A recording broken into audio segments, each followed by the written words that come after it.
Se você tem dificuldades em desenvolver um hábito de leitura, de estudar por meio dos livros, esse vídeo é para você. Na aula de hoje, irei dar orientações práticas de como você pode estudar por meio dos livros, como desenvolver um hábito de leitura e, principalmente, como se tornar inteligente de verdade por meio dos livros. Muita gente fala que se você não estuda por livros, você não consegue aprofundar a sua inteligência. E eu tendo a concordar. Realmente, um estudante sério tem que conseguir ler, tem que conseguir ter um hábito de leitura. Mas geralmente as pessoas não param para dar orientações práticas. Então, visto que a maioria das pessoas que me acompanham tem interesse por ter uma vida de estudo séria, uma vida de estudo sólida, e muitos são iniciantes, na aula de hoje irei dar orientações práticas de como você pode melhorar a sua vida de estudo por meio dos livros. Caso você tenha caído de paraquedas nesse vídeo, sabe que essa já é a quarta aula de uma série de vídeos que estou fazendo sobre como estudar de verdade. Quando você terminar esse vídeo, recomendo que você assista às aulas anteriores para aprofundar o que foi ensinado aqui. Me chamo João Lucas, sou professor, e se ao final do vídeo eu conseguir agregar a sua vida de alguma forma, peço que você se inscreva no canal para me ajudar a continuar por aqui e compartilhe com alguém que precisa melhorar a sua vida de estudos. Então, para deixar essa aula mais otimizada, eu fiz um pequeno roteiro, e aí, à medida que eu for lendo o meu roteiro, eu vou comentando acerca de cada um dos pontos. Então, primeiro ponto, acerca da leitura. Você tem que interagir com o livro o máximo possível. Veja, geralmente as pessoas associam ler com a habilidade sensitiva da visão. Você apenas vê as letras e aí você trabalha a sua imaginação. Porém, a leitura, para ela conseguir gerar frutos, tipo, mais frutos na sua memória, e aqui essa dica é mais para sua memorização, você deveria ter o cuidado de trabalhar os outros sentidos além da visão. Então, por exemplo, uma coisa é eu ler um livro apenas vendo as páginas, apenas vendo as palavras e decodificando e imaginando a cena. Outra coisa é eu ler o livro em voz alta, porque agora eu vou ter o sentido da visão para aprender aquela mensagem, mas eu também vou ter a minha própria voz. Então eu tenho dois sentidos, visão e audição. Outra coisa é eu ler esse livro em voz alta e fazendo anotações no livro, ou seja, eu estou usando o meu tato. Veja que eu estou interagindo de três formas com esse livro. Eu estou interagindo com a visão, estou interagindo por meio da minha audição e por meio do meu tato. Ou seja, quanto mais sentidos você fixa enquanto você pratica a leitura, mais conexões neurais você consegue ter na hora de relembrar aquela informação. Eu sei que hoje em dia a leitura em voz alta, ela geralmente não é muito recomendada, porque as pessoas, elas tendem a não querer incomodar os outros. Ou seja, você tem que ler em silêncio, você não pode nem respirar alto, porque o seu vizinho fica incomodado. Mas se você está estudando sozinho, não tem por que você querer ficar em silêncio. Ou seja, não importa se você vai riscar o livro, não importa se você vai ler em voz alta, o que você está preocupado é conseguir se concentrar melhor na leitura. Ou seja, quando eu falo interagir com o livro, a finalidade é apenas essa. Eu vou interagir com o livro o máximo possível, apenas para que eu consiga colocar toda a minha atenção nesse livro. De tal forma que é praticamente impossível eu não lembrar a informação que eu estou lendo nesse livro. Então, o primeiro ponto é esse. Interagir com o livro, fazer anotações. Para que serve fazer anotações no livro? A anotação, tem pessoas que não precisam anotar. Ou seja, tem livros meus que eu jamais irei riscar. Tem alguns livros que eu compro, aqui na minha coleção particular, que é um livro que eu compro mais para admirar mesmo, para contemplar, e mais para ter uma certa coleção. Os meus livros de estudo, geralmente eu compro edições mais baratas, não compro capa dura, para que eu não tenha pena de riscar os livros. Então essa já é uma dica. Ou seja, e por que eu risco os livros? Por que geralmente se recomenda fazer anotações? Não porque, tipo, eu preciso fazer anotações para entender o livro, mas é apenas para mim conseguir ficar concentrado mais tempo no livro.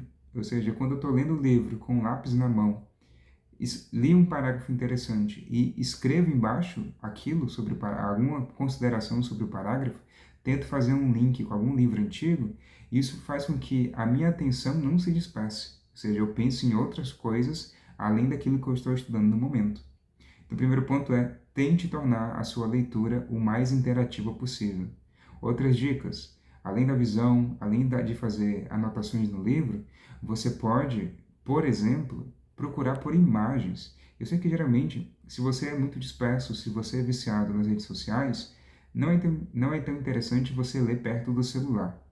Mas, caso você consiga se controlar, ou seja, você vai ler perto do celular e não vai ficar vendo o Instagram, o WhatsApp a todo momento, você pode, enquanto lê, abrir o Google Imagens e se você está lendo sobre a descrição de algum cenário, você está lendo um livro de biologia e fala acerca de algum animal, alguma palavra que você não conhece, nesse caso você pode ir no Google Imagens e digitar aquela palavra, aquele local e ver imagens.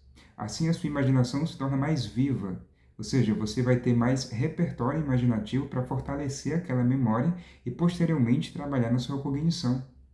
Então, leia da forma mais interativa possível. Interaja com o livro, risque o livro, leia em voz alta, procure por imagens para complementar o que você está lendo.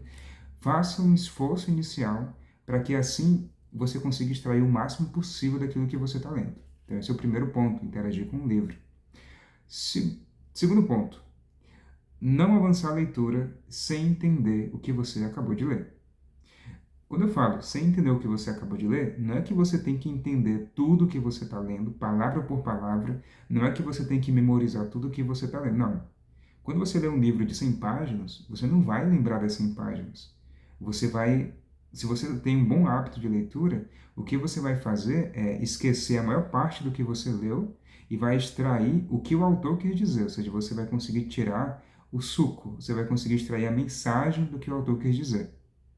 Então, quando você vai ler um livro, se você claramente não entender uma palavra, se você claramente não entendeu aquela palavra e percebe que aquela palavra mais à frente era necessário para que você entendesse um conceito posterior, você tem que voltar naquela palavra, abre um dicionário. Se é um termo mais específico, procura um dicionário online, um dicionário filosófico, por exemplo, um dicionário de sociologia, e aí você vai tentar entender o conceito daquela palavra para finalmente conseguir entender o conceito posterior que o autor trabalhou. Não avance leitura. Se você está lendo um livro de literatura, um livro de Machado de Assis, por exemplo, e ele coloca palavras mais antigas, de um português mais antigo, não avance leitura. Procure pelo significado daquelas palavras. Porque essa dica de ficar lendo de forma rápida, leitura dinâmica, ou seja, ler sem necessariamente saber o que você está lendo, gente, isso não funciona para a vida de estudos. Eu já vi algumas pessoas aqui, né, no YouTube mesmo dando essas recomendações, ou seja, dicas de como ler mais rápido. Ou seja, a pessoa pega uma caneta e fica passando na página para ler o mais rápido possível. Ou então a pessoa sugerir para os seus ouvintes que você deveria ler de forma desatenta, ou seja, ler por ler mesmo, e quando tiver algum ponto importante você presta atenção. Não é assim que funciona. Isso pode funcionar para leitura de divertimento. Você está lendo um livro só para se distrair, você está lendo algo só para se divertir, tudo bem, você pode ler de forma mais livre. Mas se você está lendo para estudar, isso não funciona. Você tem que estar atento a cada frase que o autor está dizendo. Ler não é algo fácil. Veja, o primeiro tópico é interagir com o livro, o segundo tópico é não avançar sem entender. Isso demanda tempo. Então, se você é uma pessoa apressada, se você acha que eu vou dar dicas aqui de leitura dinâmica para você ler mais rápido, você está enganado. Eu estou dando dicas sólidas para que você consiga ler e não precisar reler o livro. Porque a maioria das pessoas que lê muito rápido, quando você pergunta o que ela entendeu do livro, ela vai dizer que nem lembra. Ou seja, eu estou cansado de conversar com pessoas que dizem que leem muitos livros e quando eu perguntar, mas qual foi o livro que você mais gostou do ano? A pessoa não sabe o título, não sabe o autor. O que esse livro ensinou para você? A pessoa não sabe. Porque provavelmente a pessoa leu muito rápido, ou seja, ela não deu tempo de processar a informação. Então esse é o segundo tópico. Terceiro tópico, já complementando os dois, ler devagar. Ou seja, se você está interagindo com o livro, se você se propõe a não pular etapas, ou seja, não avançar a leitura se você não entendeu, você necessariamente vai ler devagar. Aí é evidente, com o tempo, quando você se tornar um leitor experiente, você já vai ter o repertório necessário para ler mais rápido. Quando eu comecei minha vida de estudos, muitas vezes eu gastava uma semana para ler um capítulo de um autor mais difícil. Porque eu li aquilo, percebi que eu não entendia, muitas vezes tinha que fazer pesquisas externas para entender o que o autor queria dizer. tinha que ler outro livro para entender o que o autor queria dizer, ou seja, eu li uma parte específica de um livro e eu sabia claramente, eu não vou conseguir entender isso se eu não ler um livro antes.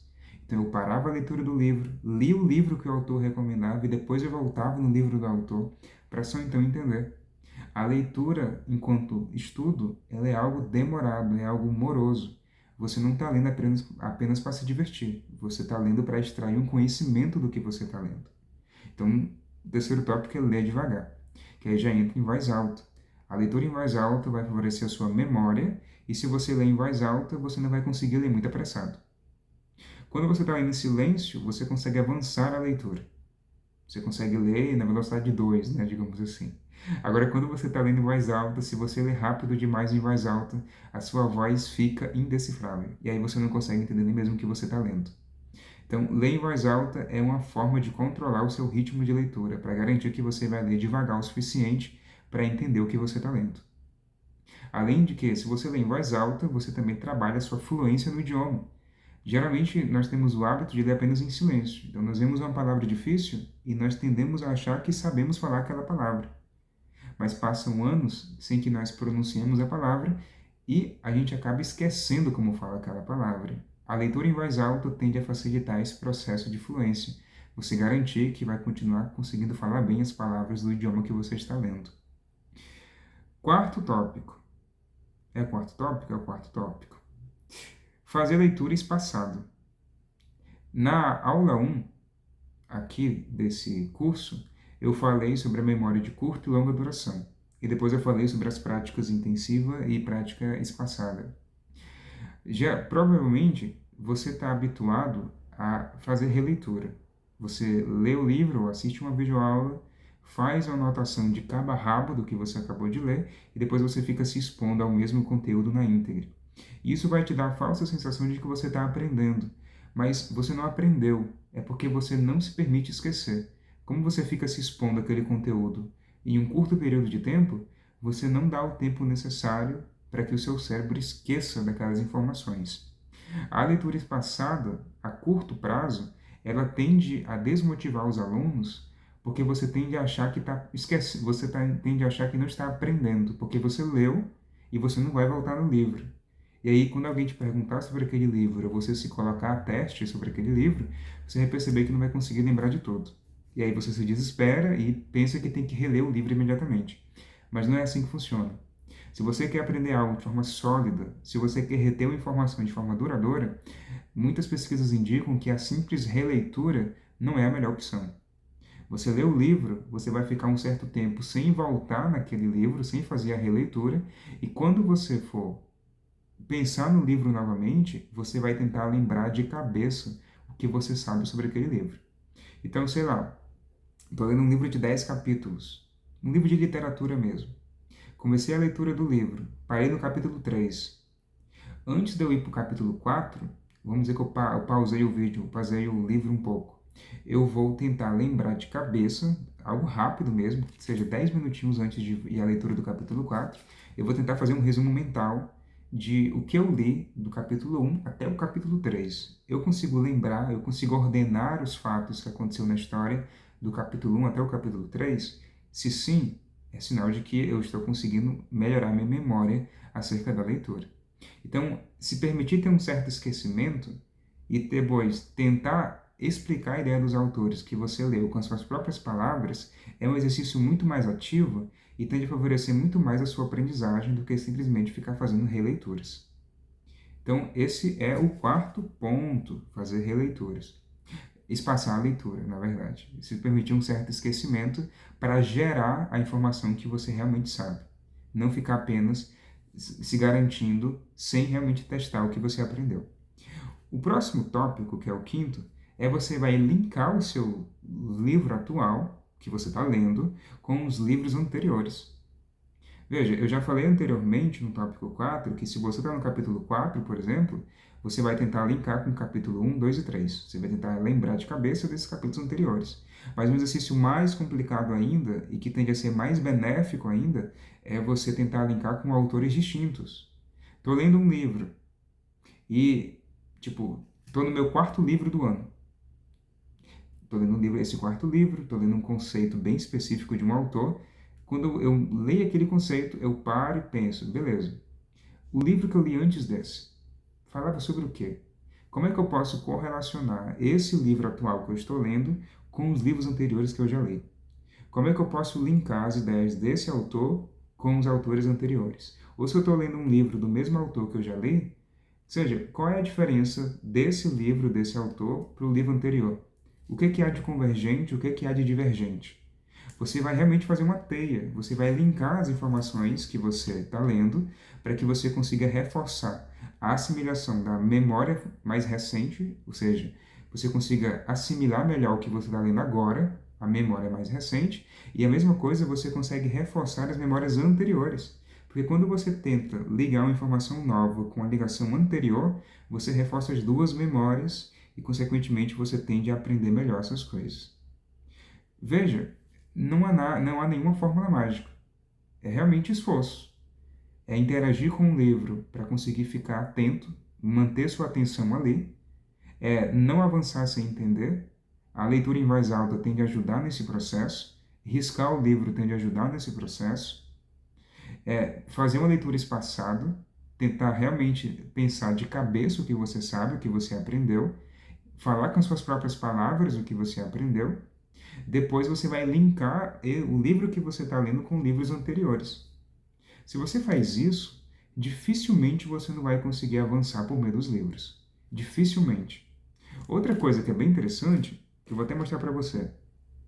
Eu vou pegar aqui, eu vou sumir, mas vou mostrar para vocês. É você fazer anotações. Ou seja, estou lendo um livro, terminei o livro, fiz uma prática espaçada, tipo, fiquei algumas horas sem reler o livro, fiquei um dia, 2 dias. Antes de voltar no livro, eu vou sentar, vou pegar um caderno de estudos e vou tentar organizar as ideias do autor. Primeiro, eu vou escrever com o que o autor quis dizer, vou linkar as ideias do autor com autores anteriores e agora eu vou dizer o que eu penso acerca desse assunto. Veja que são níveis de leitura diferentes. Primeiro você vai forçar sua memória para saber se você consegue escrever o que o autor quis dizer. Depois você vai perceber na sua memória se você consegue fazer articulações, seja do que você está lendo com leituras anteriores ou com conceitos anteriores que você já se expôs. E por fim você vai chegar no modo mais crítico. Beleza, o que é que eu penso acerca disso? Falei o que o autor quis dizer, confrontei a ideia do autor com outros autores, agora eu chego no meu próprio juízo.